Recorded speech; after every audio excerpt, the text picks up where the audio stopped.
सबसे पहले आप सभी बच्चों को मैं बहुत बहुत बहुत थैंक यू बोलना चाहता हूं, क्योंकि इतने कम समय में आपने जो हमारे चैनल को प्यार दिया है और आपने जो हमारे चैनल को सपोर्ट किया है, उससे हमें बहुत मोटिवेशन मिलती है।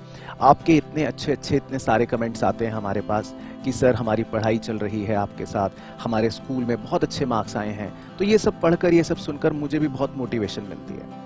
और बच्चों, मैं चाहता हूं कि मैं इसी तरह आपको 100% बेस्ट क्वालिटी कंटेंट प्रोवाइड करता रहूं, ताकि आपके स्कूल में और आपके फाइनल एग्जाम्स में मार्क्स बहुत अच्छे आए। अब इस छोटे से वीडियो मैसेज में मैं आपको एक बहुत ही इंटरेस्टिंग चीज बताने आया हूं। क्या आपको पता है, जब आप हमारी वीडियोस को देखते हैं तो नीचे आपको एक थैंक्स का बटन नजर आता है। ये YouTube का एक बहुत ही अमेजिंग फीचर है जिसको बोलते हैं सुपर थैंक्स। आप सभी बच्चों के प्यार और आप सभी बच्चों के ही कम्युनिटी को मिलाकर हमारा ये चैनल बनता है। अब जो भी आप बच्चे अगर हमारी इस वीडियो सीरीज को एंजॉय करते हैं और इससे अच्छे से पढ़ाई करते हैं, तो आप अपना एक छोटा सा सुपर थैंक्स हमारे पास इस बटन के थ्रू भेज सकते हैं। अब आपको लगेगा कि सर ये सुपर थैंक्स हम आपको क्यों भेजें, हम आपको ये 1 रुपया भी क्यों दें। तो बच्चों, मैं आपको बताना चाहता हूँ, ये सुपर थैंक्स सिर्फ रुपए का नहीं होता। ये सुपर थैंक्स होता है एक फीलिंग का, एक सपोर्ट का और एक हमारे दिल से दिल के कनेक्शन का। और इसके अलावा हमारा जितना भी सुपर थैंक्स के थ्रू फंड रेज होता है, वो सीधा जाता है बच्चों हमारे आरकेजी फाउंडेशन में। आरकेजी फाउंडेशन हमारा एक एनजीओ है जिसके तहत हम क्लास 6 से लेकर क्लास 12 के सभी अंडर प्रिविलेज्ड स्टूडेंट्स को उनके एजुकेशन में मदद करते हैं। तो बच्चों, आपका एक छोटा सा सपोर्ट हमारे चैनल को मोटिवेशन देता है, हमें प्रोत्साहित करता है कि हम और बेहतर कंटेंट आपके लिए बनाएं। और हमारी पूरी कोशिश रहती है कि आपको 100% इस तरह से कंटेंट प्रोवाइड किया जाए कि आप अपने मार्क्स बहुत अच्छे से स्कोर कर पाएं। तो आप जब भी मेरी कोई वीडियो अगर एंजॉय करें और उसमें आपको पढ़ने में मजा आए, आपकी कोई नई लर्निंग हो, कोई वैल्यू एडिशन मिले, तो प्लीज अपना सपोर्ट जरूर दीजिएगा। आपका एक छोटा सा सपोर्ट शायद किसी और बच्चे की इनडायरेक्टली मदद भी कर दे। तो बच्चों, बहुत बहुत प्यार आप सभी बच्चों को। और हाँ, जितने भी सुपर थैंक्स हमें मिलेंगे, उन सारे सुपर परचेजर्स को मेरी तरफ से मिलेगा स्पेशल शाउट आउट। आपका कमेंट तो अलग से पिन होगा ही, और साथ ही साथ हमारे कम्युनिटी पोस्ट पे मैं सभी हमारे सुपर परचेजर्स को अलग से थैंक्स बोलूंगा। तो बच्चों, यही छोटा सा वीडियो मैसेज मैं आपके साथ लेकर आया था, और आई होप आपकी पढ़ाई बहुत अच्छी चल रही हो और आगे भी चलती रहेगी। बाकी वीडियो पूरी कंप्लीट देखना, पढ़ाई इस लेक्चर की कंप्लीट करना, और अपने जो रेगुलर कमेंट्स आप करते हो वो जरूर करना। Thank you so much. हमने आपके साथ शुरू करा था एक चैप्टर का नाम था rectification of errors. Rectification of errors का मतलब मैंने आपको ये बताया था कि इस चैप्टर में हम कुछ गलतियां करेंगे और उन गलतियों को फिर सही करेंगे। तो इसीलिए चैप्टर के अंदर बहुत सारे एरर्स होते हैं और बहुत सारे एरर्स को फिर हम रेक्टिफाई करते हैं। फिर मैंने आपको बताया था कि एरर जो होता है वो किसी भी स्टेज पर हो सकता है। हो सकता है आप रिकॉर्डिंग करते हो तब एरर हो जाए, हो सकता है आप क्लासीफाई करते हो तब एरर हो जाए, हो सकता है आप समराइज करते हो तब एरर हो जाए। तो एरर कहीं पर भी हो सकता है। बस हमारा काम ये है कि उस एरर को हमें रेक्टिफाई करना है, एक रेक्टिफाइंग जर्नल एंट्री करनी होती है। ये हमारा चैप्टर था। फिर आपको ये बताया था कि सर एरर्स कितने प्रकार के होते हैं। तो कितने प्रकार के होते हैं? 4 प्रकार के होते हैं। पहले को बोलते हैं एरर ऑफ प्रिंसिपल, मतलब महापाप। दूसरे को बोलते हैं एरर ऑफ ओमिशन, जो अपने आप में 2 प्रकार के होते हैं। एक को बोलते हैं कंप्लीट ओमिशन, एक को बोलते हैं पार्शियल ओमिशन। तीसरे होते हैं एरर ऑफ कमीशन और चौथे होते हैं कॉम्पनसेटिंग एरर। फिर बात करें अगर हम एरर ऑफ प्रिंसिपल की, तो उसका मतलब मैंने आपको बताया था कि अगर आप किसी अकाउंटिंग प्रिंसिपल का वायलेशन करते हो तो उसको हम प्रिंसिपल एरर बोलते हैं। और अकाउंटिंग प्रिंसिपल का वायलेशन का एग्जांपल था कि अगर आप किसी रेवेन्यू एक्सपेंडिचर को कैपिटल एक्सपेंडिचर समझ लेते हो, या इसका उल्टा कैपिटल एक्सपेंडिचर को रेवेन्यू एक्सपेंडिचर समझ लेते हो तो। फिर दूसरा आपको बताया था एरर ऑफ ओमिशन, जिसका मतलब था भूल जाना, जो 2 प्रकार का होता था। एक था कंप्लीट ओमिशन, एक था पार्शियल ओमिशन। कंप्लीट ओमिशन का मतलब होता है कि आप जर्नल यानी कि बुक्स में रिकॉर्ड नहीं करते और लेजर में भी पोस्ट नहीं करते। लेकिन पार्शियल ओमिशन का मतलब होता है जिसमें आप जर्नल के अंदर रिकॉर्ड तो कर लेते हो लेकिन लेजर के अंदर पोस्ट नहीं करते। तीसरा था एरर ऑफ कमीशन। वो कौन से थे? जो आपकी गलतियां होती हैं, जो आप करते हो। आप क्या क्या गलतियां करते हो? आप गलत जर्नल एंट्री रिकॉर्ड कर लेते हो, नंबर 1। आप गलत टोटलिंग कर लेते हो, नंबर 2, आप गलत कैरी फॉरवर्ड कर लेते हो, नंबर 3, और आप पोस्टिंग तो गलत करते ही हो बचपन से, नंबर 4। तो जितनी भी आपकी गलतियां हैं वो सारी कौन सी टाइप बन गई? Error of commission. और चौथा और आखिरी एरर आपको सिखाया था कॉम्पनसेटिंग एरर्स। कॉम्पनसेटिंग एरर्स में आपको बताया था कि इसमें 2 एरर्स होंगे, और एरर 1 और एरर 2 दोनों जो होते हैं वो एक दूसरे को क्या कर लेते हैं? कैंसिल आउट, यानी कि नलीफाई कर देते हैं। तो उसका भी मैंने एक छोटा सा एग्जांपल देकर आपको समझाया था। फिर उसके बाद बस हमने लास्ट एक पॉइंट लिखा था कि कौन सी गलतियां ऐसी होती हैं जिनसे ट्रायल बैलेंस टैली हो जाता है, या कौन सी गलतियां ऐसी होती हैं जिनसे ट्रायल बैलेंस टैली नहीं होता है। तो जो आपको अभी थोड़ा थोड़ा समझना सा मुश्किल लगेगा, लेकिन ग्रेजुअली आप सीख जाओगे। तो error of principle, error of complete omission या कॉम्पनसेटिंग एरर के अंदर ट्रायल बैलेंस टैली हो जाता है। लेकिन अगर आप देखो पार्शियल ओमिशन के अंदर, या पोस्टिंग ऑन रॉन्ग साइड के अंदर, या पोस्टिंग रॉन्ग अमाउंट के अंदर ट्रायल बैलेंस टैली नहीं होता है। ठीक है, तो हम यहाँ तक लिख चुके थे। तो आज की चर्चा इसके आगे से बेसिकली फ्रेश पेज पर शुरू करेंगे। बाकी ये छोटी सी बात आपने एक लिखी थी वो हम आगे भी कवर कर लेंगे। चलो, तो आज की आपको मेन हेडिंग डालनी है सबसे पहले नए पेज पर, पेज के बीचों बीच लिखना एरर्स, और इसको ब्लॉक बना लेना।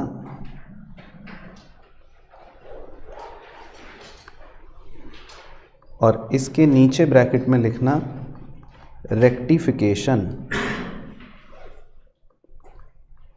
Rectification bracket close. तो इसमें आपको 2 बाइफरकेशन करने हैं, जैसे मैं कर रहा हूं। पहले बाइफरकेशन में लिखना है rectification of errors before preparation of trial balance. Rectification of errors before preparation of trial balance. और दूसरे बाइफरकेशन में लिखना है rectification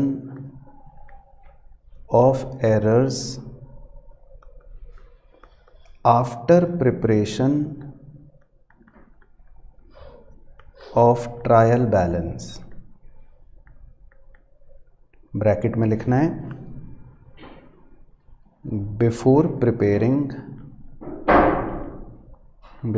preparing final accounts.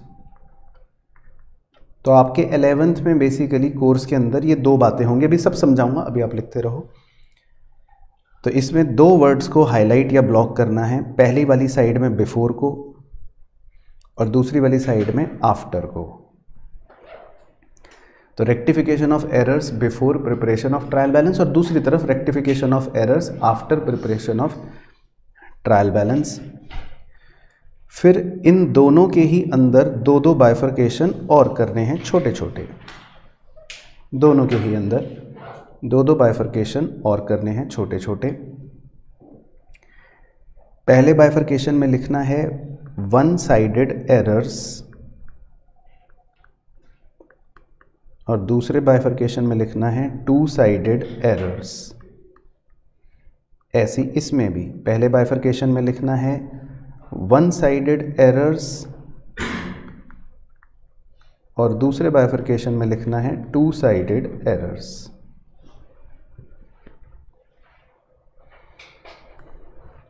One sided errors और 2 साइडेड एरर्स। फिर वन साइडेड एरर जो सबसे पहले लिखा उसके नीचे एक छोटा सा एरो मार्क करके इसमें लिखना है ओनली स्टेटमेंट, ओनली स्टेटमेंट। फिर जो 2 साइडेड एरर्स लिखा है उसके नीचे छोटा सा एरो मार्क करके लिखना है जर्नल एंट्री, जर्नल एंट्री। फिर दोबारा से जो दूसरी तरफ वन साइडेड एरर लिखा है उसके नीचे छोटा सा एरो मार्क करके लिखना है जर्नल एंट्री, लेकिन ब्रैकेट में लिखना है with suspense account, bracket close.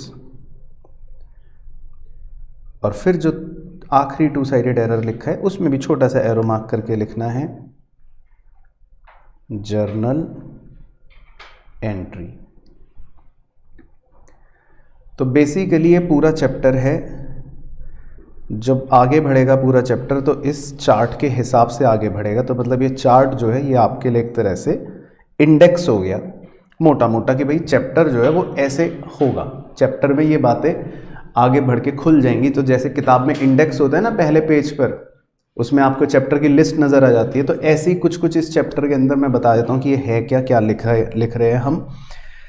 तो मेरे प्यारे प्यारे बच्चों, छोटे मासूम बच्चों, इस चैप्टर के अंदर बेसिकली हम जब रेक्टिफाई करते हैं, गलतियों को जब हम सुधारते हैं, तो पहला पॉइंट है, पहला केस है कि हो सकता है कि हम गलतियां ट्रायल बैलेंस के बनाने से पहले सुधारें। मतलब जैसे आपने कोई गलती करी और वो गलती हमें पता चल गई ट्रायल बैलेंस के प्रिपरेशन से पहले, तो वो केस 1 बन जाएगा। लेकिन कभी कभी ऐसा भी हो सकता है कि आपने कोई गलती कर रखी है और वो गलती हमें कब पता चल रही है, ट्रायल बैलेंस बनाने के बाद। लेकिन ब्रैकेट में लिखा है बिफोर फाइनल अकाउंट्स। हालांकि आपको पता नहीं है फाइनल अकाउंट्स क्या है ना, आपके भी सिलेबस में। अगर आप बाद में ग्रेजुएशन या सीए करोगे तो उसके अंदर आपको एक केस 3 भी सिखाया जाता है कि गलतियां अगले साल पता चलती हैं, मतलब फाइनल अकाउंट्स प्रिपेयर होने के बाद पता चलती हैं। तो खैर वो आपके 11th में नहीं, तो इसलिए हम उस पर कोई चर्चा नहीं करेंगे। तो आपके लिए गलतियां कब पता लग सकती हैं, 2 केस बताओ अपने मुंह से, या तो ट्रायल बैलेंस बनाने से पहले या फिर ट्रायल बैलेंस बनाने के बाद। ये तो हो गया मोटा क्राइटेरिया। अब गलतियां जो होती हैं वो मैंने वैसे लास्ट लेक्चर में भी छोटा सा लिखवाया था, बस 2 तरह की होती हैं, 2 कैटेगराइजेशन हम करते हैं। एक को बोलते हैं वन साइडेड एरर्स। तो वन साइडेड एरर्स बेसिकली आप धीरे धीरे समझ जाओगे चैप्टर में। ये ऐसी गलतियां होती हैं जिसमें सिर्फ एक अकाउंट अफेक्ट होता है। कितना अकाउंट अफेक्ट होता है? एक अकाउंट, इसीलिए इसका नाम पड़ गया one sided errors.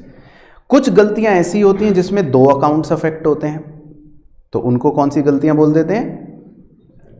Two sided errors. तो ये आप खुद ही चैप्टर में सीख जाओगे ग्रेजुअली, तो मुझे इस पर कोई डिस्कशन नहीं करना। तो वन साइडेड एरर मतलब होते हैं जिसमें एक अकाउंट इफेक्ट होता है, और टू साइडेड एरर्स मतलब मेनली होते हैं जिसमें 2 अकाउंट्स इफेक्ट होते हैं। अब केस 1 में अगर देखो, वन साइडेड एरर्स के नीचे मैंने क्या लिख रखा है? Only statement. तो ये एक तरीका होता है रेक्टिफाई करने का, जिसमें हम सिर्फ एक स्टेटमेंट पास करते हैं, एक स्टेटमेंट लिखते हैं इनफैक्ट। तो इसीलिए ये एग्जाम के लिए बिल्कुल भी रेलिवेंट नहीं होता। तो हम इस पे ज़्यादा से ज़्यादा एक एग्जाम्पल करेंगे, और बुक में भी एक ही क्वेश्चन इसका दे रखा है, तो ये एग्जाम के लिए बिल्कुल भी रेलिवेंट नहीं है। लेकिन अगर आप बाकी अगले तीनों में देखो गौर से, तो क्या लिख रखा है? Journal entry. अगले वाले में भी क्या लिख रखा है? Journal entry. और अगले वाले में भी क्या लिख रखा है? Journal entry. तो टेक्निकली आपके एग्जाम के क्वेश्चन सारे के सारे 100% इन तीनों में ही लाई करेंगे। तो वो जो ओनली स्टेटमेंट वाला है वो मैं लिख भी देता हूं ताकि आपको भी थोड़ा अच्छा लगे कि हाँ भाई सही बात है, कि भाई ये नॉट रेलिवेंट फॉर एग्जाम्स, ये एग्जाम के लिए रेलिवेंट नहीं है। ये तीनों जो जर्नल एंट्री वाले लिख रखे हैं, सिर्फ एग्जाम के लिए ये ही रेलिवेंट हैं, ओनली रेलिवेंट फॉर एग्जाम्स। तो हम जो अपनी स्टडी करेंगे तो उसमें हम स्टेटमेंट वाले पोर्शन पे बहुत ही कम चर्चा करेंगे, नाम मात्र को, और बाकी पूरा चैप्टर हमारा उधर जर्नल एंट्री बेस्ड ही चलता रहेगा, जो हम धीरे धीरे आपको सिखाएंगे। चलो, तो ये हमारा एक तरह से चैप्टर का इंडेक्स बन गया। तो अब आप मेरे साथ नई हेडिंग डालना, इसको आप चाहे क्लोज कर सकते हो। ये छोटा सा एक इंडेक्स था। तो हम छोटे छोटे एग्जाम्पलों से आपको छोटी छोटी बातें पहले सिखाएंगे। तो आप हेडिंग डालना। सबसे पहले हम नंबर 1 हेडिंग है हमारी वन साइडेड एरर्स। ठीक है, तो हम पहले वन साइडेड एरर्स के कुछ एग्जाम्पल्स लेकर आपके साथ चर्चा करेंगे। तो आप हेडिंग डाल लेना वन साइडेड एरर्स। तो इसमें सबसे पहले फर्स्ट एरो डाल के लिखना एरर इन कास्टिंग। दूसरा एरो डाल के लिखना error in balancing. Error in balancing. तीसरा एरो एरर इन पोस्टिंग। ठीक है। तो आमतौर पे अमूमन वन साइडेड एरर्स जो होते हैं वो कुछ इस तरह की गलतियां होती हैं जिसमें आप कास्टिंग गलत करते हो या बैलेंसिंग गलत करते हो या पोस्टिंग गलत करते हो। तो हम इसमें एक छोटे से एग्जाम्पल से देखेंगे। तो आप मेरे साथ लिखो एग्जाम्पल नंबर 1। तो इसमें लिखो following are the errors full stop rectify them, और ब्रैकेट में लिखा है ओनली स्टेटमेंट। तो हम एक एग्जाम्पल बस करेंगे जिसमें सिर्फ हम स्टेटमेंट वाला जो तरीका होता है उसकी चर्चा के हिसाब से करेंगे। तो कुछ गलतियां लिखते हैं पहले हम। सबसे पहले लिखो ए में लिखा है purchase book is under cast by ₹100। B stationery of ₹700 posted twice in stationery account, और C cash received ₹300 from Monu, was posted to debit of Monu account। ठीक है। तो हम 3 गलतियां हमने लिखी हैं और ये 3 गलतियां जो हैं ये सारी की सारी वन साइडेड एरर्स हैं क्योंकि हमारी हेडिंग वन साइडेड एरर की है। किसी में मैंने कास्टिंग की एरर कर दी है, किसी में मैंने पोस्टिंग की एरर कर दी है। वो आप खुद समझ जाओगे अभी थोड़ी देर में कि वन साइडेड एरर्स जो होते हैं वो क्या कहना चाहते हैं ग्रेजुअली चैप्टर के अंदर। लेकिन मैंने शुरुआत करने के लिए सबसे बेसिक सबसे पहले 3 गलतियां आपके साथ लिखी हैं। तो हम उनका एनालिसिस करेंगे। तो आप लिखो मेरे साथ सॉल्यूशन। तो सबसे पहले जो गलती नंबर ए है मैं उसकी पूरी चर्चा करूंगा। अब आपको ये यहाँ पे जो मैं खिचड़ी पकाऊंगा वो नहीं चेपनी कहीं, वो भी मैंने लिखा आपने लिखा वो नहीं लिखना। आपका मेन आंसर तो मैं अभी कहीं बाद में यहाँ लिखवाऊंगा नीचे। तो जब तक मैं इस बक्से पर ना आ जाऊं तब तक अपने पेन को उठाना मत, पेन नीचे रख दो। ठीक है, पेन को नीचे रख देना। यहाँ पे तो मैं कुछ अपनी कहानियां बनाऊंगा, वो आपको नहीं बनानी, आपका आंसर अलग होगा। अब सुनो ध्यान से, लेकिन कंसंट्रेशन जितना ज़्यादा रखोगे उतना ही सीख पाओगे, नहीं तो फिर गड़बड़ हो जाएगी। चलो, तो मैं बिल्कुल स्टार्टिंग से शुरू कर रहा हूँ। मैं पहले परचेज बुक जो हमने सीख रखा है चैप्टर उस पर जा रहा हूँ। परचेज बुक जो होती थी वो कैसी होती थी, ठीक है, शॉर्ट ढांचा बना रहा हूँ। अब परचेज बुक आपको याद है, परचेज बुक पहले तो ये बताओ परचेज बुक जब हम बनाते थे वो किस चीज़ के लिए बनाया करते थे? Credit purchase of goods. जब आप किसी भी आदमी से गुड्स खरीदते थे, किस पर खरीदते थे? क्रेडिट पर, तब बनाते थे परचेज बुक, है ना। तो जैसे मान लो आपने सोहन से कुछ गुड्स खरीदे, सोहन से, तो आपको याद है परचेज बुक कैसे बनाते थे? आप सोहन का नाम लिखते थे, फिर उसके नीचे वो सामान लिखते थे कि 100 शर्ट्स ऑफ ₹20 ईच, या 20 ट्राउजर्स ऑफ ₹50 ईच, ऐसे लिखते थे। और उसका जो भी अमाउंट होता था वो सामने लिख लेते थे, मान लेते हैं 10,000, ऐसे ही करते थे। तो एक्चुअल में परचेज बुक में ऐसे रिकॉर्डिंग आपने कर रखी है ऑलरेडी, बोलो हाँ। कर रखी है। तो ये रिकॉर्डिंग जो है, ऐसे मान लो सोहन हो गया, इसी तरह फिर मान लो मोहन हो गया, इसी तरह मान लो फिर कोई गोपाल हो गया, इसी तरह मान लो कोई राजू हो गया। फॉर एग्जांपल 4 ले लेते हैं, आपने 4 अलग अलग लोगों से सामान खरीदा था, ठीक है ना। फिर आप इन सब का टोटल करते हो कि भाई परचेज बुक का टोटल क्या आ रहा है, आप इनका टोटल करते हो। और फिर इस टोटल को, अगर आपको याद हो, इस टोटल को कहाँ पोस्ट करते थे हम? सर हमें क्या पता, परचेज अकाउंट में डेबिट साइड पर पोस्ट करते थे और क्या लिखते थे? To sundries. तो ये याद है पहले तो ये बताओ कि नहीं? सर नहीं याद, तो वेरी गुड। तो अगर आपको ये भी याद नहीं है तो इसका मतलब बहुत अच्छी बात है, तो ये इसका मतलब आप पुरानी बातें ही भूल चुके हो। तो बताओ आइसक भाई, तुम्हें ये याद नहीं था ना? बोलो ना, ऑनेस्टली बोलो नहीं था, लेकिन अब देख के याद आया। परचेज बुक का टोटल कहाँ पोस्ट करते थे? टू सन्ड्रीज, याद है, लिखवा रखा है अदर बुक में, डेबिट साइड पर परचेज बुक का टोटल कहाँ पोस्ट करते थे? डेबिट साइड में परचेज अकाउंट के लिखते थे ना, टू सन्ड्रीज, ये सिखा रखी है कहानी। अब पूरी गलती का एनालिसिस अब देखना ध्यान से। अब उसकी गलती पढ़ो, उसने लिखा है purchase book is under cast. Under cast का क्या मतलब था? अंडर कास्ट का मतलब था जब आप कम टोटल लिखते हो, तो जैसे आप ये सारी वैल्यूज को जोड़ो, 10,000, फिर 5,000, फिर 6,000, फिर 4,000, कितना आ गया?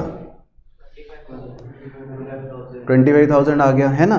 लेकिन गलती करने वाला व्यक्ति पता है कितना टोटल लिख रहा है? 24,900। इसका मतलब उसने ये टोटल कितने रुपए कम लिखा है? 100 रुपए कम लिखा है। पहले आप सब बच्चों को गलती समझ आ गई, क्योंकि गलती समझना ज़्यादा इंपॉर्टेंट है, तभी आप ठीक कर पाओगे। तो गलती पहले समझ आ गई, अंडरकास्टिंग किसे कहते हैं। अब इस गलती की वजह से देखो क्या आफ्टर इफेक्ट हुआ होगा। जब इसने टोटल 24,900 लिखा होगा तो इसने परचेज अकाउंट के डेबिट साइड पर कितने रुपए फिर डेबिट में पोस्ट करे होंगे? ऑब्वियसली 24,900 यही पोस्ट करा होगा, राइट। तो अब आप देखो कि एक्चुअल में इस गलती की वजह से क्या हो रहा है, वो मैं यहां हाथ का निशान बना के हिंदी में लिख रहा हूं या इंग्लिश में लिख रहा हूं, फिर आप बताना कि इस गलती की वजह से क्या मैं ये कह सकता हूं कि परचेज अकाउंट में डेबिट साइड पर 100 रुपए कम हैं। बताओ क्या आप इससे एग्री करते हो अपने पूरे होशो हवास में कि नहीं? बस मुझे इसका आंसर चाहिए कि इस पूरी गलती का एनालिसिस क्या मैं ये लिख सकता हूं कि परचेज अकाउंट में डेबिट साइड में 100 रुपए कम हैं। आप सब बच्चे इससे एग्री कर रहे हैं? बोलो हाँ, खुल के करो। हाँ, सबका हाँ है, कोई जवाब में तो हाँ नहीं कर रहा। आपका क्लियर हो गया? हाँ ठीक है। तो अब मुझे गलती सुधारनी है, हमें तो गलती सुधारनी है। तो अब ब्लू रंग के हाईलाइट पे फोकस करना। अब अगर मुझे अपनी गलती को सुधारना है तो मैं परचेज अकाउंट के अगर डेबिट साइड में 100 रुपए लिख दूं, जानबूझकर अब लिख दूं, तो अब मेरी गलती क्या हो गई? सही हो जाएगी। जो गड़बड़ हुई थी वो ठीक हो जाएगी। पहले सबको समझ आ रहा है? तो जब हम किसी भी अकाउंट के डेबिट साइड पर कुछ लिखते हैं तो टू लगा के लिखते हैं कि बाय लगा के लिखते हैं? बताओ। टू लगा के लिखते हैं, है ना, क्योंकि डेबिट साइड पे रिकॉर्ड कर रहे हैं तो टू लगा के लिखते हैं। तो आपका जो मेन सॉल्यूशन बनेगा ना, उसमें आपको एक स्टेटमेंट लिखना होता है। उसमें आपको क्या लिखना होता है? स्टेटमेंट। और उस स्टेटमेंट की शुरुआत जो होती है वो पता है कौन से वर्ड से होगी? टू। बताओ कैसे पता लगा कि टू से होगी शुरुआत? क्योंकि आप अपनी गलती सुधारने के लिए डेबिट में रिकॉर्ड कर रहे हो, तो इसीलिए स्टेटमेंट की शुरुआत भी कौन से वर्ड से होगी? टू से होगी। अगर मैं क्रेडिट में रिकॉर्ड कर रहा होता तो फिर क्या होता? बाय। पहले आपको इतनी बात समझ आई? तो हमें 100 रुपए जो हैं वो डेबिट में लिखने हैं, इसीलिए अंग्रेजी जो है वो टू से शुरू होगी। किससे शुरू होगी? टू से। अगर क्रेडिट में लिख रहे होते तो किससे शुरू होती, बाय से। पहले इतनी बात समझ आई। चलो तो अब आप मेन सॉल्यूशन लिखो, मतलब बक्से में 2। तो सर बस 2 लिख दें, खाली 2 से काम हो जाएगा। तो 2 के आगे क्या लिखना है? Hello, I'm Jasmine from Gurgaon and I have secured 98.8% in my 12th boards. और मैं सारा credit Parag sir and RKG institute को देती हूँ। मैं पहले 11th में सर को यूट्यूब पे फॉलो करती थी एंड 12th में मैंने उनके डिजिटल बैच को ज्वाइन किया एंड सर का पढ़ाने का तरीका इज़ कम्प्लीटली अमेजिंग। वो जो हम लोग की थॉट प्रोसेस होती है वो उसी टाइम समझ जाते हैं और जो हमें डाउट्स दिमाग में लग रहे होते हैं वो देन एंड देयर वो क्लियर कर देते हैं। एंड लास्ट तक सर हमारा सपोर्ट किया through out the year. Sir ने हमारे डाउट्स लिए, हमें सारे रिवीजन करवाया, चाहे एमसीक्यू हो चाहे रिटन पेपर हो, सब सर ने बहुत अच्छे से करवाया throughout the year. And I really want to thank Parag sir and RKG institute. तो 2 के बाद की जो इंग्लिश होती है उसका कोई हार्ड एंड फास्ट रूल नहीं होता कि यही लिखने, उसके बाद आप कुछ भी लिख सकते हो। बहुत से बच्चे लिख देते हैं 2 एरर रेक्टिफाइड, ये भी लिख सकते हैं, या बहुत से बच्चे गलती जो हुई वही लिख देते हैं। जैसे गलती क्या हुई, under casting of purchase book. तो आप 2 के बाद कुछ भी लिख सकते हो, तो उसमें कोई हार्ड एंड फास्ट रूल नहीं है। लेकिन हम फिर भी एक अच्छा उदाहरण लिख लेते हैं। तो आप इसमें लिख लो कि 2 under casting of purchase book. तो मतलब थोड़ा सा एरर जो हुआ वो दिख जाएगा, समझ आ जाएगा कि क्या हुआ। 2 under casting of purchase book, 100 रुपए, बस। फिर इन्वर्टेड कॉमास बंद कर दो। तो आपका ये आंसर बन गया, दिस इज योर आंसर। तो आपका मेन आंसर ये है, तो ये स्टेटमेंट इज योर आंसर। चलो ठीक है, तो ये एक छोटा सा एग्जांपल था। मतलब हमें गलती एनालाइज करनी है और उस हिसाब से काम करना है। अब देखो एक और गलती करके देखते हैं। B, stationery of 700 posted twice in stationery account. तो देखो ये आपने पोस्टिंग में गड़बड़ करी है। पोस्टेड ट्वाइस का मतलब है 2 बार। अब स्टेशनरी क्या होता है पहले तो ये बताओ, क्लियर के हिसाब से स्टेशनरी क्या होता है? तो वो बच्चा कह रहा है एसेट। तो इसका मतलब आपने नशे कर रखे हैं अच्छे। स्टेशनरी का खर्चा जो होता है इसको क्लियर के हिसाब से एक्सपेंस कहा जाता है, एसेट नहीं कहा जाता। भाई ये स्टेशनरी है, ये 5-10 रुपए का सामान, ये हमारे लिए क्या है, एक्सपेंस है, ये एसेट नहीं होता। चलो तो अब देखो बी पॉइंट, लिखना कुछ नहीं, आपको बस सुनते रहना, बिल्कुल दिमाग का ढक्कन खोल के।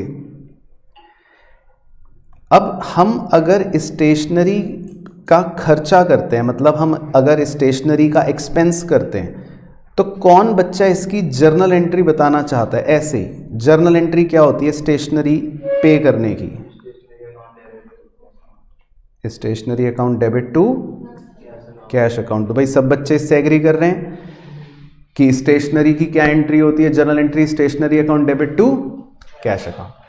तो उस जर्नल एंट्री को अगर आपसे कहा जाए कि चलो भाई अब इसको पोस्ट करके दिखाओ, इसको स्टेशनरी अकाउंट में पोस्ट करके दिखाओ, तो आप कैसे पोस्ट करोगे बताओ? कैसे पोस्ट करोगे?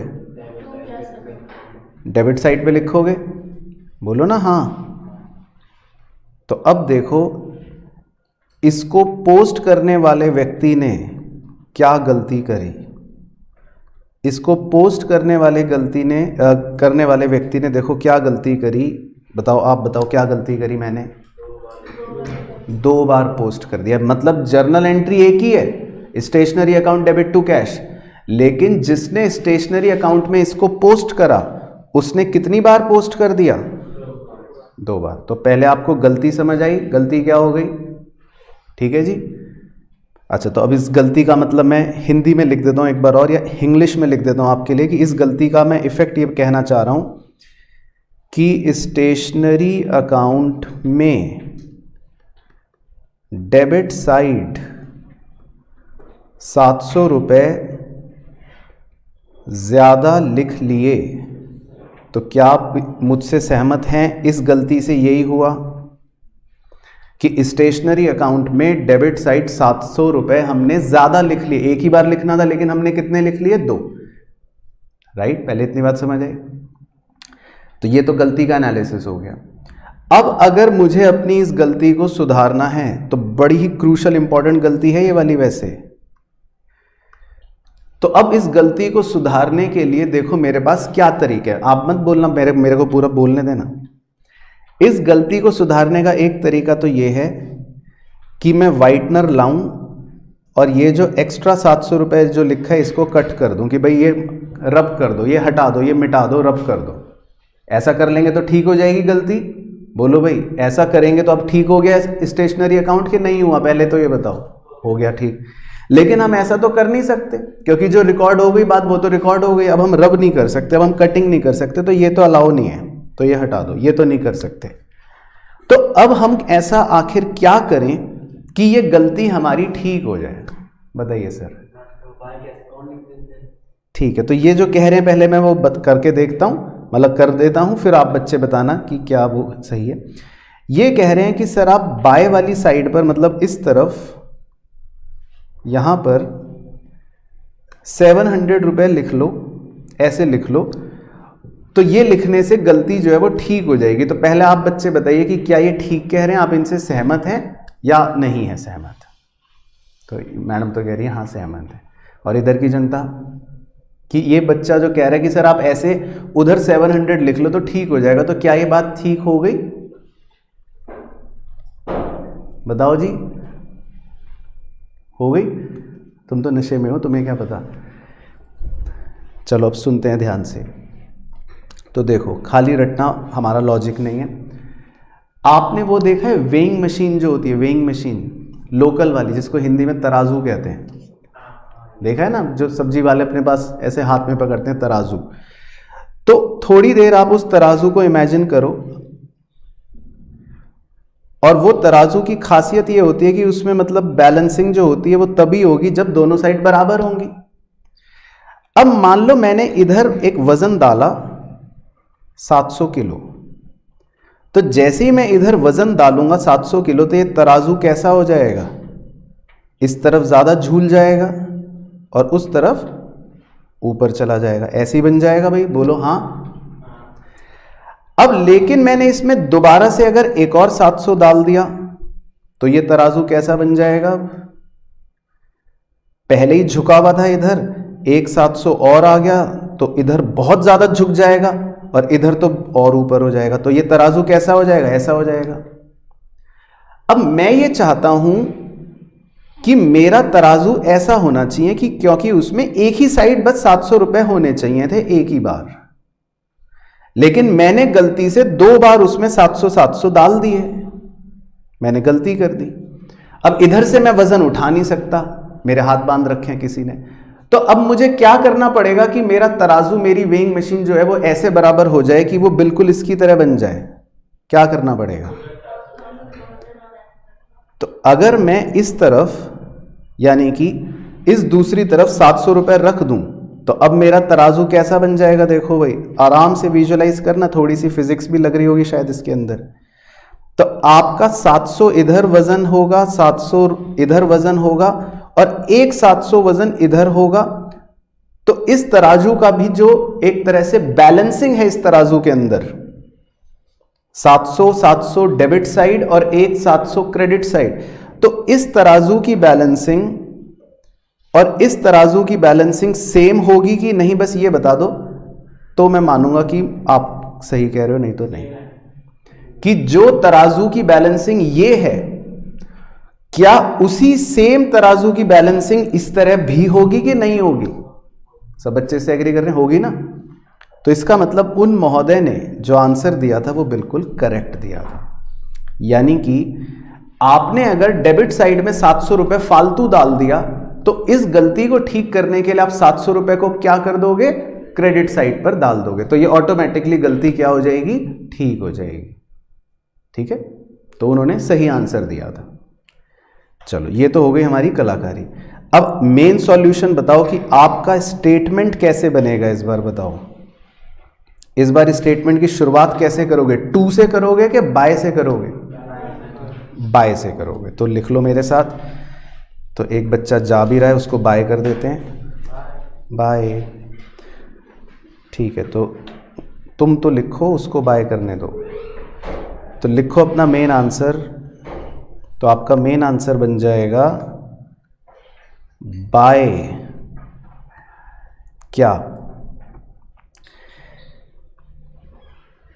क्या थी गलती? स्टेशनरी पोस्टेड ट्वाइस, बस ऐसे शॉर्ट में लिख लो, ₹700। तो आपने ये स्टेटमेंट लिख लिया बस, तो इसका मतलब आपने अपने एरर को रेक्टिफाई कर लिया। ठीक है, बाय स्टेशनरी पोस्टेड ट्वाइस। तो समझ गए भाई, टू और बाय का खेल सब बच्चे समझ गए वन साइडेड एरर के अंदर। तो आपको अपनी अंग्रेजी अपना आंसर ये लिखना है, बाय स्टेशनरी पोस्टेड ट्वाइस, 700 रुपये। तो बस हम इस तरह से बेसिकली सॉल्व कर लेते हैं, पता लगा लेते हैं कि क्या गलती थी और क्या है आंसर। अब एक और देखते हैं, देखो third C, cash received ₹300 from Monu. चलो ऐसी ओरली जर्नल एंट्री बोलना जरा, आपको कैश रिसीव हुआ 300 रुपए का मोनू से, इसकी जर्नल एंट्री बोलो। Cash account debit to Monu, very good. तो अगर cash account debit to Monu की आपसे कहा जाए कि चलो भाई इसकी जर्नल एंट्री की पोस्टिंग करके दिखाओ मोनू के अकाउंट में, तो आप इसको मोनू के अकाउंट में कैसे पोस्ट करोगे? जर्नल एंट्री दोबारा बोलो भाई। Cash account debit to Monu, तो इसकी पोस्टिंग मोनू के अकाउंट में कैसे करोगे? बाय कैश करोगे, ऐसी करोगे ना भाई। सब बच्चे एग्री कर रहे हैं इससे? आपको इसकी पोस्टिंग कैसे करनी चाहिए? बाय कैश करनी चाहिए, ऐसी करनी चाहिए।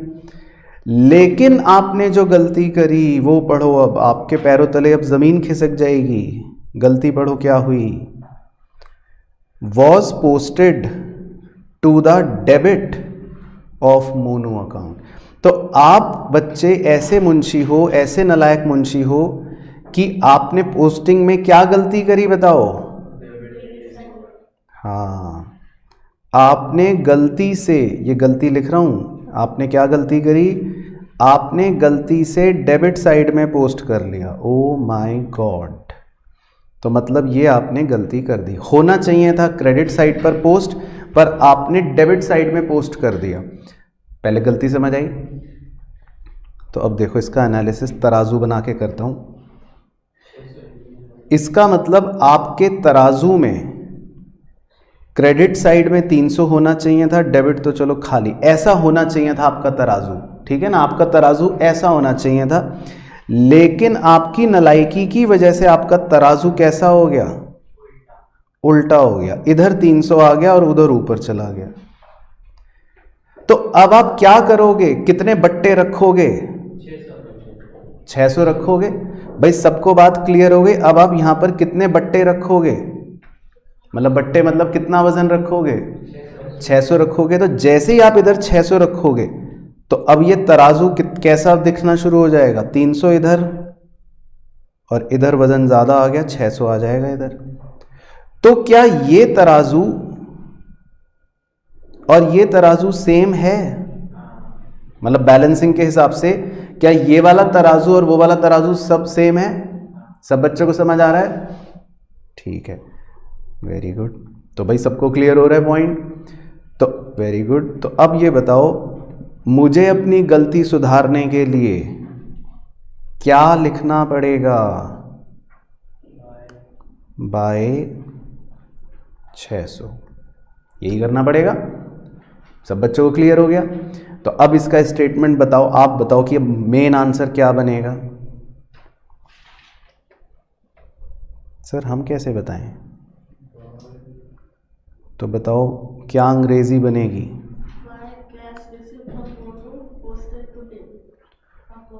और छोटा भी लिख सकते हैं, इतनी बड़ी अंग्रेजी भी लिख के क्या टीचर को परेशान करना।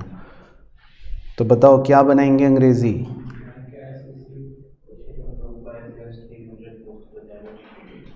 By cash received posted on debit side. ठीक है, इतने लिख दो, जो है लिख दो, और क्या, ₹300। तो बस मेन मुद्दा यह है कि आपकी अंग्रेजी बाय वाली बनेगी, मतलब आपको बाय से शुरू करना है। तो भाई सबको समझ आया पहला फर्स्ट एग्जाम्पल बेसिक। तो आपको गलती को पहचानना पहले ज़रूरी है और उस गलती को रेक्टिफाई करने के लिए आपको ये स्टेटमेंट लिखना पड़ता है, ठीक है ना। तो इसे हम बोलते हैं बेसिकली वन साइडेड एरर, जिसमें हम अपने सॉल्यूशन को बनाने के लिए क्या करते हैं, स्टेटमेंट पास करते हैं, स्टेटमेंट लिखते हैं, ठीक है ना। तो हालांकि एग्जाम के लिए क्या है, बेकार है, मतलब आपसे स्टेटमेंट नहीं लिखवाएगा, पर आपको गलती समझ आई, सब बच्चों को क्लियर। चलो, तो ये तो हो गया पहले एक छोटा सा एग्जांपल वन साइडेड एरर का। अब एक और एग्जांपल करते हैं, example 2।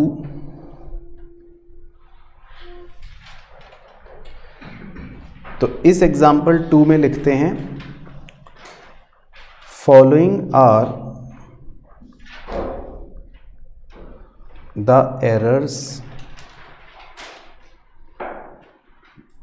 Full stop pass statement to rectify it. तो इसमें मैं फिर से आपको कुछ गलतियां दूंगा, 2 गलतियां दूंगा और आपको स्टेटमेंट बनानी होगी। फिर मैं आपसे पूछूंगा कि आपने क्या बनाई, फिर सही बनाई तो शाबाशी, गलत बनाई तो पहले 2 मिनट बेइज्जती, फिर चर्चा। तो देखते हैं। तो पहले ए गलती लिखो,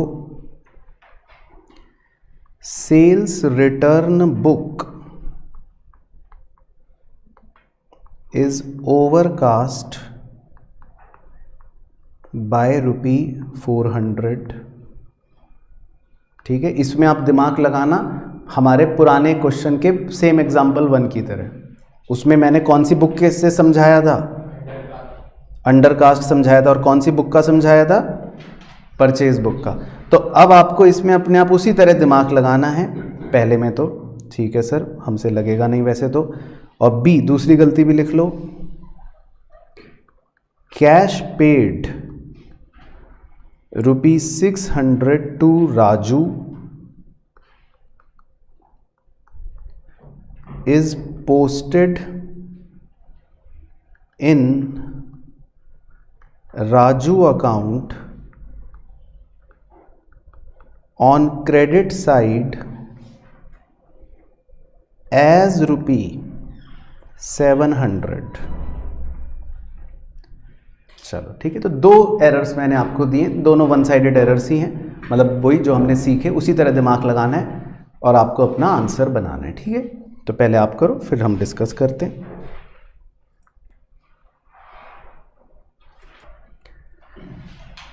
चलो, तो अब देखो पहले ए गलती का एनालिसिस सिखा रहा हूं, ठीक है, दोबारा से सीखो समझो।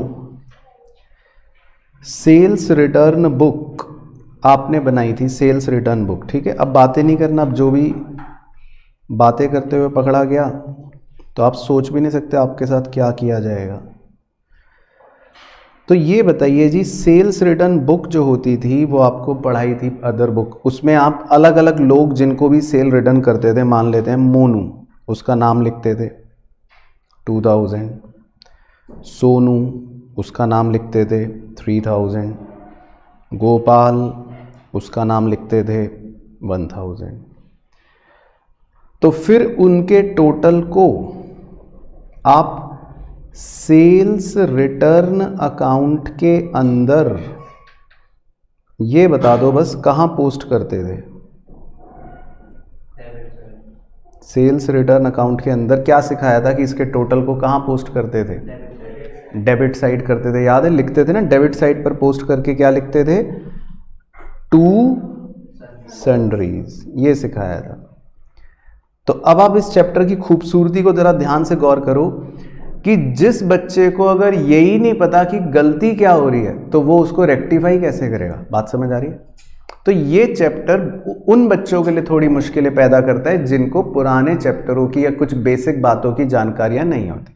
अब जिस बच्चे को यही नहीं पता कि सेल रिटर्न का टोटल हमें उधर पोस्ट करना है सेल रिटर्न अकाउंट के डेबिट में, तो वो गलती का एनालिसिस ही नहीं कर पाएगा ढंग से। फिर वो या तो रटेगा, जो मैंने पहले ही दिन बताया था कि या तो बच्चा रटता है, नहीं तो फिर कहता है चैप्टर मुश्किल है। अच्छा जी, तो पर आपको पहले ये याद आ गया सबको, सेल रिटर्न का टोटल एक बार अपने मुंह से बोल दो, कहाँ पोस्ट करते हैं हम? Debit side. अब गलती देखो क्या हुई है, लिखा है cell return book is overcast by ₹400। इसका मतलब ये टोटल गलती करने वाले ने कितना लिखा होगा? 6400।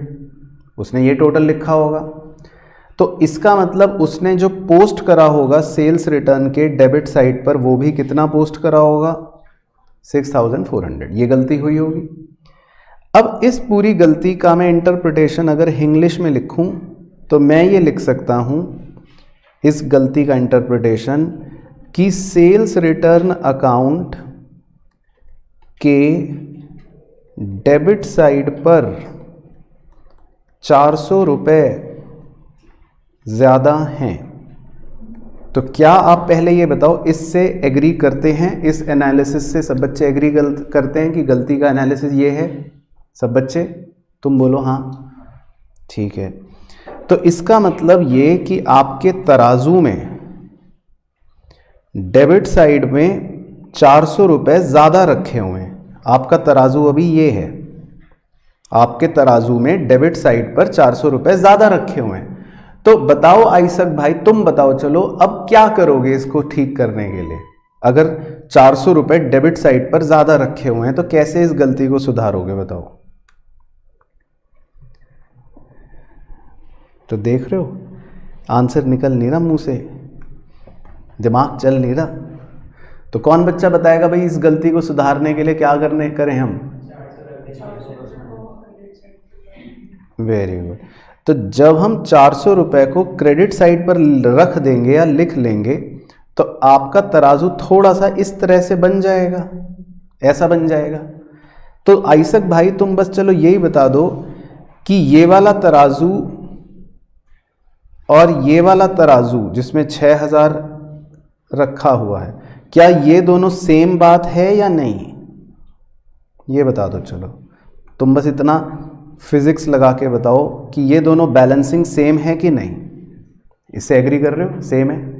चलो ठीक है, तो सबको क्लियर हो गया। तो आपको अपनी गलती सुधारने के लिए बेसिकली किस साइड लिखना पड़ेगा 400 रुपये को? क्रेडिट साइड, है ना। आपको क्रेडिट साइड पर क्या लिखना पड़ेगा? 400 रुपये। क्लियर हो गया सबको? तो अब बताओ फाइनली क्या अंग्रेजी बनी, स्टेटमेंट बताओ। हाँ, तो इसका आंसर लिख लो। तो आपकी अंग्रेजी बन गई बाय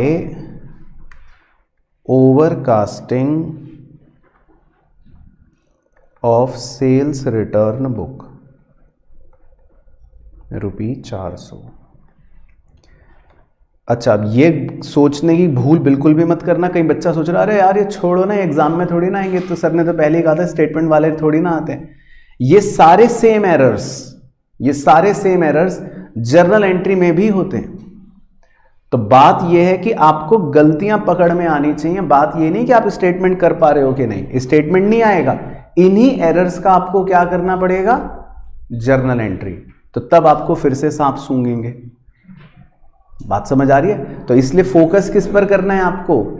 एरर्स पर, कि गलती हो क्या रही है। जब तक गलती नहीं समझ में आएगी तब तक आपको बस रटने का ही फिर एक सहारा है, बाकी तो नहीं और कोई सहारा। चलो अब बी करते हैं डिस्कस, देखते हैं जिन्होंने करा तो वो सही था या नहीं। Cash paid ₹600 to Raju. तो प्रज्ञा दीदी इसकी जर्नल एंट्री बोलो 2 बार loudly. Cash paid ₹600 to Raju की जर्नल एंट्री, और कोई बच्चा नहीं बोलेगा, तो 2 बार इसकी जर्नल एंट्री लाउडली बोलनी है। कैश पेड 600 टू राजू की। ठीक है, एक बार और लाउडली। ठीक है, वेरी गुड। तो एंट्री तो सही है। अब इसकी पोस्टिंग बतानी है कि जो जर्नल एंट्री आपने बोली Raju debit to cash account 600 रुपये, उसकी पोस्टिंग राजू अकाउंट में कैसे होनी चाहिए? डेबिट साइड में टू कैश। वेरी गुड, चलो थैंक गॉड। तो यहाँ तक सबको पहले ओके? यहाँ तक सब बच्चों को ओके? बोलो ना हाँ। तो अब गलती क्या हुई मोक्ष बाबू? गलती पढ़ो क्या हुई, लिखा है is posted in Raju account on credit side. तो इसका मतलब ये गलती करने वाला पक्की बात है आइसक भाई ही होंगे कि उन्होंने राजू अकाउंट में कहां पोस्ट कर दिया, क्रेडिट साइड। और वो भी आगे पढ़ो, एज कितने रुपए पोस्ट कर दिए, 700 रुपए। तो अब मैं गलती करके दिखा रहा हूं, देखो लाल पेन से। तो गलती करने वाले बच्चे ने तो राजू के अकाउंट में कौन सी साइड पोस्ट कर दिया, क्रेडिट साइड, और वो भी कितने रुपए पोस्ट कर दिए, 700 रुपए पोस्ट कर दिए। तो ये गलती पहले आपको समझ आ गई सब बच्चों को। तो होना चाहिए था डेबिट साइड पर 600, पर गलती से क्रेडिट साइड पर आपने 700 रुपए पोस्ट कर दिया। तो पहले गलती सबको ओके आ गई। चलो अब मैं तराजू बना रहा हूं। आपका तराजू होना चाहिए था ऐसा कि डेबिट में 600 और क्रेडिट खाली, ये सही तराजू था। पर गलत करने वाले व्यक्ति का तराजू कैसा बन गया, डेबिट खाली और क्रेडिट में उसने डाल दिया 700, उसका तराजू ऐसा बन गया। तो बताओ अब आप क्या करोगे, कितने बट्टे कहां डालोगे कि तराजू सही की तरह बन जाए। डेबिट साइड में कितना, 1300। ओके, तो बच्चे ये कह रहे हैं, जिनकी आवाज आई वो कह रहे हैं कि सर डेबिट साइड में आप 1300 रुपए के बट्टे डाल दो तो हमारा तराजू कुछ कुछ फिर ऐसा हो जाएगा। तो आप ये बताओ कि ये दोनों तराजू सेम है क्या, वेइंग दोनों की बराबर है, बैलेंसिंग की नहीं। भाई सब बच्चे सहमत हैं, किसी को ये तो नहीं लग रहा कि आपके साथ जबरदस्ती करी जा रही है। तो ये दोनों बट्टे मतलब ये दोनों बैलेंसिंग सेम है तराजू की। ओके, तो इसका मतलब आपको अपनी गलती सुधारने के लिए राजू के अकाउंट में डेबिट साइड कितने रुपए लिखने पड़ेंगे, 1300 रुपए। तो क्लियर हो गया सब बच्चों को। तो अब इसका आंसर बताओ, स्टेटमेंट। तो फाइनल आंसर बताओ। तो पहला शब्द मैं बताऊंगा, आगे आप बताओगे। हाँ वो तो मुझे बताना है। तो पहला शब्द जो है वो लिख लो टू। अब उसके आगे बताओ क्या था एरर। हाँ तो वो पूरा वही लिख लो, cash paid posted on credit side, बस ऐसे ही लिख लो शॉर्ट में। और कितने रुपए, 1300। तो ये स्टेटमेंट बनाकर हम कह देंगे कि ठीक हो गया। ठीक है, तो आपको समझ आ रहा है, बोलो ना हाँ। चलो ठीक है। तो आज मतलब हमें जो करना था, पढ़ना था, बेसिकली इतना ही सिखाना था पहले तो, कि वन साइडेड एरर्स जो होते हैं मतलब उसके कुछ बेसिक एग्जांपल्स लेने थे। और बेसिकली एग्जांपल्स भी वो लेने थे जिनसे थोड़ा सा आपका सोचने का नज़रिया मैं बड़ा कर सकूं। तो समझ आ गए सारे एरर्स जो आज पढ़े। चलो ठीक है, डन। तो ये था बच्चों आज के हमारे इस लेक्चर में। आई होप आपको पूरा वीडियो लेक्चर अच्छे से समझ आया होगा। मुझे प्लीज कमेंट करके बताना कि आपको इस टॉपिक में कौन कौन सी चीजें आसान लगी या कोई मुश्किल चीज जो आपको इस लेक्चर में लगी, तो वो भी प्लीज मुझे मेंशन करके नीचे जरूर बताना। क्या बच्चों के 5 नंबर कट जाएंगे बोर्ड्स में? किस बात के? मतलब जब ये पढ़ाई के अलावा ब्रेक लेते हैं तो इंस्टाग्राम पर टाइम वेस्ट करते हैं और अभी तक मेरे को फॉलो नहीं करा है। तो ठीक है, बच्चों के कटने तो 5 नंबर, क्या होता है। और कल को जब ये पढ़ लिख के अच्छा कॉलेज जाएंगे, अपना प्रोफेशनल सर्कल बढ़ाना होगा, तो लिंक्डइन पर भी अभी मेरे को फॉलो नहीं कर रहे, तो ठीक है, इनका सर्कल छोटा रह जाएगा। मुझे क्या है, मोटिवेशन चाहिए। हाँ बच्चों को तो मोटिवेशन के लिए मेरे ट्वीट तो फॉलो करते ही होंगे, क्या नहीं करते? तो ठीक है, बच्चों की मर्जी। इनके नंबर भी कटेंगे, ना इनको मोटिवेशन मिलेगी, ना इनका प्रोफेशनल सर्कल बड़ा होगा। ठीक है, कोई बात नहीं।